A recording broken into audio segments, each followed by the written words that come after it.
Tripura Santiniketan medical college এবং হাসপাতাল শুধু চিকিৎসা পরিষেবা প্রদান নয়, চিকিৎসা পরিষেবায় সামাজিক দায়বদ্ধতারও দৃষ্টান্ত রাখছে। গতকাল থেকে ত্রিপুরা শান্তিনিকেতন মেডিকেল কলেজের উদ্যোগে শুরু হয়েছে 100 দিনের সুসংহত স্বাস্থ্য সচেতনতা বিষয়ক ক্যাম্পেইন।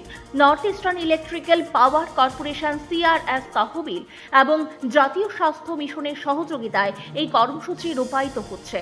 ত্রিপুরা শান্তিনিকেতন মেডিকেল কলেজের মাইক্রোবায়োলজি বিভাগের সহকারী অধ্যাপক জানিয়েছেন, এই ক্যাম্পেইনের উদ্দেশ্য হচ্ছে অপুষ্টি ও বয়ঃসন্ধিকালীন সমস্যা নিয়ে স্বাস্থ্য সচেতনতা এবং টিবি মুক্ত ভারত গড়ে তোলা।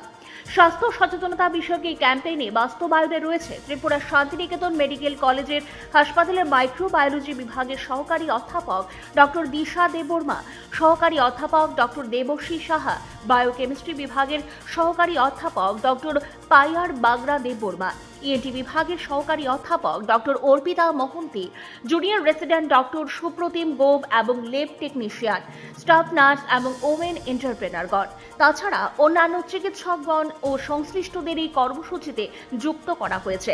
গতকাল কর্মসূচির প্রথম দিন সিপাহীজলা জেলার মেলাঘর মহকুমা হাসপাতাল এবং উরমাই প্রাথমিক স্বাস্থ্য কেন্দ্রে এই কর্মসূচিতে অপুষ্টি ও বয়ঃসন্ধিকালীন সমস্যা নিয়ে স্বাস্থ্য সচেতনতা, হিমোগ্লোবিন পরীক্ষা, স্পুটামের নমুনা সংগ্রহ এবং সুগার টেস্ট করা হয়েছে। তাছাড়া টিবি রোগীদের মধ্যে পুষ্টিকর খাদ্য দেওয়া হয়েছে।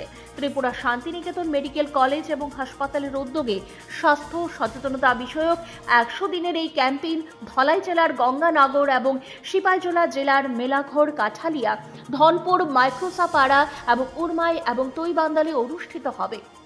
ব্যুরো রিপোর্ট, পজিটিভ বার্তা।